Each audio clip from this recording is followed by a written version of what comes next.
Assalamualaikum warahmatullahi wabarakatuh. Alhamdulillahi rabbil alamin. Wassalatu wassalamu ala rasulina al-karim wa ala alihi wa sahbihi ajma'in. Kita patut bersyukur kepada Allah Subhanahu wa ta'ala atas dilahirkannya Nabi Muhammad sallallahu alaihi wasallam ke muka bumi ini.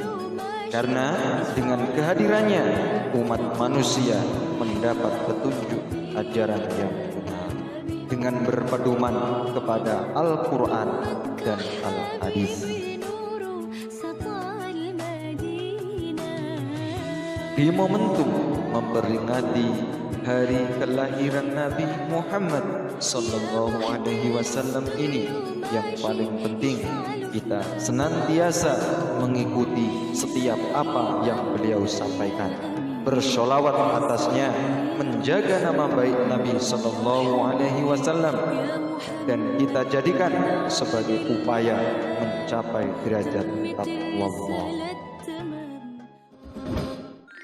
Kisah Nabi Muhammad sallallahu alaihi wasallam, lahirnya Nabi terakhir.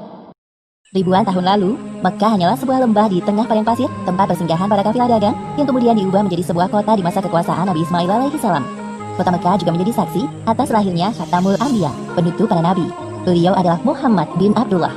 Nenek moyang Nabi Muhammad bernama Hashim bin Abdul Manaf. Saat Hashim berkuasa, kota Mekah terkenal dengan pusat perdagangannya yang makmur. Tidak ada yang dapat menyaingi kemampuan berdagang masyarakat Mekah pada saat itu. Namun sayangnya, kehebatan masyarakat Mekah dalam berdagang tidak sebanding dengan kebiasaan jahiliyah yang sering mereka lakukan. Hei, lihatlah burung itu. Dari tadi ia terbang di atas kepalaku, lalu berbelok ke arah kiri. Nenekku pernah berkata, jika burung itu berbelok ke arah kiri, maka kau akan tertimpa sial. Benarkah ucapanmu? Ya, tentu saja. Menurut kepercayaan masyarakat jahiliyah, jika burung itu berbelok ke arah kanan, maka nasib baik akan datang. Begitupun sebaliknya.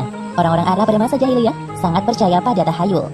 Kebiasaan jahil lainnya adalah tentang penyembahan berhala. Awal mula penyembahan berhala di kota Mekah ketika seorang bernama Amr bin Luhai membawa sebuah berhala besar bernama Hubal dari Syam. Lalu diletakkan berhala Hubal itu di sekitar Ka'bah dan dia menyuruh orang-orang menyembahnya. Ayo cepat, bawa kemari minumannya. Kerongkonganku rasanya kering sekali. Sabarlah sebentar kawan. Bagaimana kalau kita berjudi sambil minum-minum? Tawaranmu sungguh menggiurkan. Tentu aku tidak bisa melewatkannya kali ini. Hei, kamu yang duduk di sana, panggil para penari untuk menghibur kami. Tidak hanya berjudi dan minum arak, pencurian, perampokan juga hal yang sering terjadi. Sasarannya orang asing yang mereka temui di jalan. Hei kau, cepat turun dan serahkan semua harta yang kalian bawa. Mulai saat ini, kau dan istrimu adalah budak di rumahku. Kalian berdua jangan sekali-kali berani melawanku, atau nyawa kalian melayang. Tak terasa tahun demi tahun berlalu dengan cepat. Kepemimpinan Hashim digantikan oleh pemimpin yang lebih muda dan berkompeten di saat usianya telah lanjut. Sebelum beliau meninggal, Hashim mewariskan banyak sekali harta kepada Abdul Muthalib. Wahai keponakanku, semua ini adalah harta milik ayahmu. Kau pantas mendapatkannya. Terima kasih, wahai paman. Aku akan menggunakan semua harta peninggalan ayahku untuk kebaikan. Saat ini, Abdul Muthalib berperan sebagai sikayah, yaitu orang yang bertugas menyediakan air dan makanan bagi pengunjung Ka'bah. Saat itu, Ka'bah sangat ramai dikunjungi oleh orang-orang, melebihi gereja Al-Quds di Yaman milik Raja Abraha. Namun, seiring berjalannya waktu, persediaan air semakin menipis. Pada saat itulah, Abdul Muthalib teringat tentang cerita sumur Zam-Zam. Banyak orang mengatakan bahwa sumur Zam-Zam telah tertimbun tanah ratusan tahun yang lalu, jadi mustahil jika ditemukan. Sepertinya aku harus menemukan sumur Zam-Zam itu. Apalagi tugasku sekarang sebagai Sikhoh ya. Kemudian beliau memanggil salah satu putranya yang bernama Harits. Wahai Harits, anakku, kemarilah. Dapatkah engkau menemaniku mencari sumur Zam-Zam yang telah tertimbun tanah ratusan tahun lamanya itu? Baiklah, dengan senang hati aku siap membantumu mencari sumur Zam-Zam itu, wahai ayah. Abdul Muthalib dan Harits berpencar dalam menggali di beberapa tempat, namun tidak ada hasil. Wahai ayah, apa mungkin sumur Zam-Zam benar-benar telah lenyap tertimbun tanah? Wahai anakku, kalau kita bersabar, Allah akan mudahkan pencarian kita. Orang-orang yang melihat perbuatan Abdul Muthalib dan Harits hanya bisa mencemooh. Wahai Abdul Muthalib, mengapa engkau mengerjakan perbuatan yang sia-sia? Sumur itu telah lama hilang tertimbun tanah. Benar yang dikatakannya, bukankah dahulu nenek moyang kita, Mughaz bin Amr pernah mencari tapi juga tidak berhasil? Sudahlah, biarkan saja dia. Lagipula kita telah mengingatkannya. Abdul Muthalib terbangun dari tidurnya karena mendengar suara. Ia seperti mendapatkan petunjuk tentang keberadaan sumur Zam-Zam dalam tidurnya. Keesokan harinya, dengan penuh semangat, Abdul Muthalib dan Harits kembali menggali di antara berhala Isaf dan Naila. Tiba-tiba, air memancar. Ayah, lihat, ada air. Alhamdulillah, ayo Harits, gali terus. Sekarang, dengan diketemukannya sumur Zam-Zam, Abdul Muthalib tidak khawatir lagi untuk memenuhi persediaan air dan keperluan bagi pengunjung Ka'bah. Hari demi hari berlalu, Abdul Muthalib merasa kewalahan dalam mengemban tugasnya sebagai sikayah. Untuk itu beliau bernazar. Ya Tuhan, andai saja aku punya 10 anak laki-laki yang dapat membantuku, pekerjaan ini akan terasa lebih ringan. Jika engkau berkenan mengabulkannya, akan aku persembahkan untukmu 1 orang dari mereka. Ternyata takdir menentukan bahwa Abdul Muthalib memiliki 10 anak laki-laki. Saat mereka dewasa, dilakukan undian. Setelah diundi beberapa kali, nama yang muncul selalu sama, yaitu Abdullah, si anak bungsu. Wahai anak-anakku, sebenarnya hal ini sangat berat untuk aku lakukan. Tapi aku telah terlanjur bernazar. Sebenarnya tidak sampai hati, Abdul Muthalib mengatakan tentang nazarnya kala itu. Wahai saudaraku, jangan engkau lakukan itu. Batalkan nazarmu dan meminta ampunlah kepada Tuhan Hubal. Lalu apa yang harus aku persembahkan sebagai ganti dari Abdullah?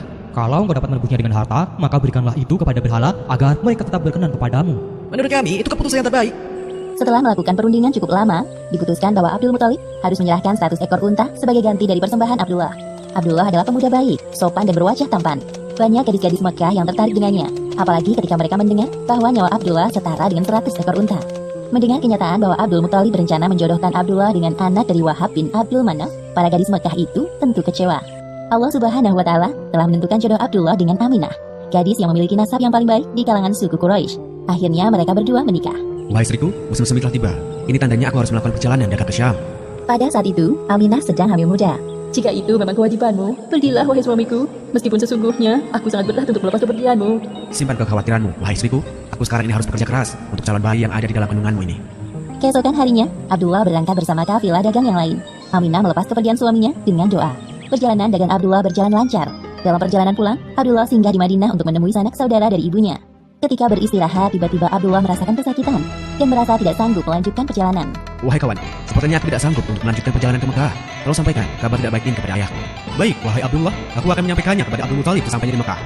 Ketika berita itu sampai ke telinga Abdul Muthalib, beliau segera menyuruh anak sulungnya, Haris, untuk melihat kondisi Abdullah dan mengajaknya untuk pulang ke Mekah. Namun setibanya Haris di Madinah, Abdullah telah meninggal beberapa saat sebelum kau datang, wahai Haris. Inna lillahi wa inna ilaihi raji'un. semua anggota keluarga Abdul Muthalib berduka mendengar kematian Abdullah. Tentu saja, Aminah lebih berduka karena kehilangan suami yang sangat dicintainya. Wahai bayi yang ada dalam perutku, semoga kelak engkau tumbuh menjadi orang yang bermanfaat bagi sekitar, seperti mendiang ayahmu, walaupun kalian belum sempat bertemu. Abdullah meninggalkan warisan berupa beberapa hewan ternak dan seorang budak perempuan bernama Ummu Aiman. Pada tahun kelahiran bayi Muhammad, terjadi peristiwa penyerangan yang dahsyat oleh Raja Abrahah dari Yaman. Saat itu Mekah dipimpin oleh Abdul Muthalib. Raja Abrahah berniat untuk menghancurkan Ka'bah karena merasa iri dan tersaingi dengan kemasyhuran Ka'bah. Namun Allah Subhanahu wa Ta'ala menggagalkan penyerangan Abrahah beserta pasukan gajahnya. Tepatnya pada hari Senin, tanggal 12 Rabiul Awal tahun 571 Masehi, Aminah melahirkan bayinya. Seorang bayi laki-laki tampan dan bersinar terang. Semua keluarga besar bersuka cita dengan kelahiran Muhammad, seolah-olah Abdullah hadir kembali di tengah-tengah mereka. Kehadiranmu mengingatkan kepada ayahmu. Sungguh, mana wajahmu mengingatkanku akan ayahmu, wahai cucuku. Dengan penuh sukacita, Abdul Muthalib menggendong cucunya untuk bertawaf di Ka'bah. Ya Allah, terima kasih atas hadiah indah ini. Aku sangat bersyukur atas kelahiran bayi ini. Akan kuberi namanya Muhammad. Setelah lewat 7 hari, Abdul Muthalib menyembelih unta sebagai ungkapan rasa syukur atas kelahiran bayi Muhammad. Wahai Abdul Muthalib, siapakah nama bayi ini? Aku memberinya nama Muhammad. Semoga kelak bayi ini menjadi orang yang terpuji dimanapun ia berada. Aminah memandang bayinya dengan perasaan bahagia, seperti doa yang selalu ia panjatkan. Allah Subhanahu wa Ta'ala telah menakdirkan Muhammad menjadi orang yang berpengaruh dalam mengubah sejarah dunia. Seperti yang disebutkan dalam Al-Quran, Surat Al-Anbiya ayat 107. Dan tiadalah kami mengutus kamu, Muhammad, melainkan untuk menjadi rahmat bagi semesta alam. Demikianlah akhir kisah lahirnya Nabi terakhir, Muhammad Sallallahu Alaihi Wasallam. Beberapa hikmah yang dapat kita ambil dari kisah ini, diantaranya, pertama, kesabaran dan niat baik dalam melakukan pekerjaan akan dimudahkan oleh Allah Subhanahu wa Ta'ala, seperti tekad kuat Abdul Muthalib dalam menemukan sumber Zamzam untuk memakmurkan Ka'bah. Kedua, jangan terlalu lama larut dalam kesedihan, karena semua yang bernyawa pasti mati dan digantikan dengan generasi baru, seperti kelahiran bayi Muhammad yang menjadi penyejuk hati bagi keluarganya setelah kematian Abdullah. Wallahu a'lam bishawab.